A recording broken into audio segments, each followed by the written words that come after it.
హృదయపూర్వకముగా నిజము పలుకువాడే. పలుకుటాన్ని మాట్లాడుతూ ఉన్నారు.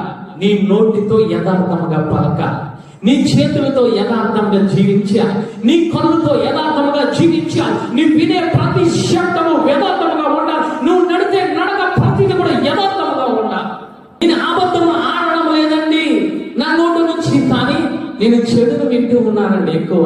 నేను అబద్ధం ఆడడం లేదు కానీ నా చేతితో చేయకుండా పనులు చేస్తూ ఉన్నాను. అబద్ధం ఆడడం లేదు కానీ నేను అక్రమంగా నా నడకలు నేను నడుస్తూ ఉన్నానంటే అది దేవాది దేవుడు అంటూ ఉన్నాడు. యథార్థత కాదు అంటూ ఉన్నాడు.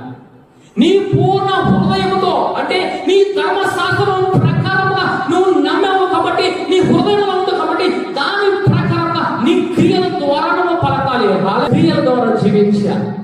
దానిని యథార్థత అంటూ ఉంటారు. ఇటువంటి యథార్థత నీ జీవితంలో, నా జీవితంలో